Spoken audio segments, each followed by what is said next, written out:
Hi and welcome to this amazing section that we are going to explore device compatibility and animations. There is a wide range of screen sizes in the markets. Android comes in diverse shapes and version size of screens in tablet and handsets by providing adaptive UI for your app. We want to make our application available for more users and different devices. This section is all about reusability, easier maintenance, and much better user experience. Animations help us with making an Android app more entertaining and somehow more user-friendly. Welcome to Section 8. In this video, we are going to explore the screen compatibility. Since Android 1.6, Android has supported a variety of screen sizes and does most of the work to resize application layouts so that they properly fit each screen. Screen compatibility mode is the saver for applications that are not properly designed to resize for larger screens, such as tablets. There are two versions of screen compatibility mode with slightly different behaviors. Version 1, Android 1.6 to 3.1.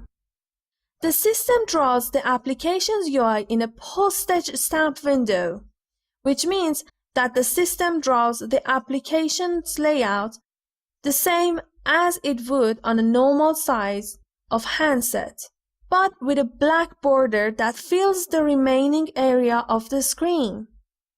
Then there is the version 2, which is Android 3.2 and greater. In this version, the system draws the application's layout in the same as it would on a normal size handset, then scales it up to fill the screen. This essentially zooms in on your layout to make it bigger, which will usually cause artifacts such as blurring in your UI.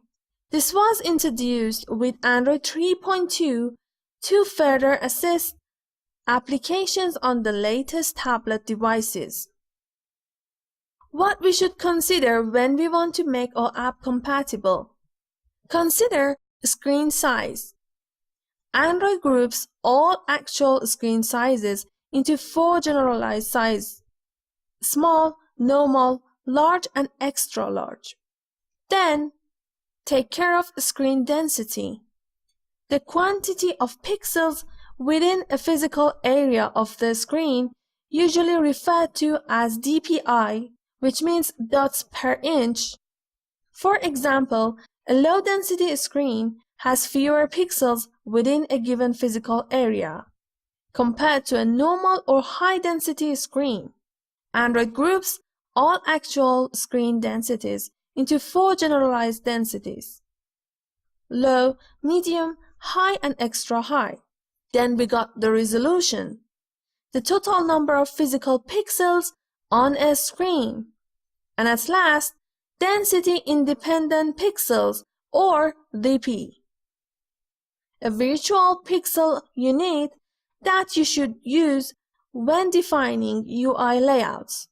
I'm sure you are familiar with it, but to express layout dimensions or positions in a density-independent way, we use DP.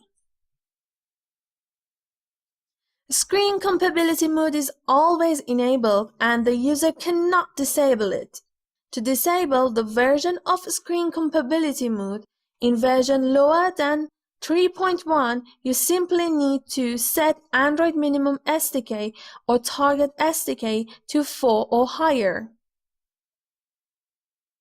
For larger screens such as tablets and on Android 3.1 above, you should disable a screen compatibility mode in order to maintain the best user experience. Otherwise, users may enable screen compatibility mode and experience your application in a less than ideal format. To do that, we have to specify the minimum SDK and target SDK to 11 or higher. And then inside the manifest file, we have to add the support screens and specify the X large screen to true. That's it. It declares that your application supports all large screens available.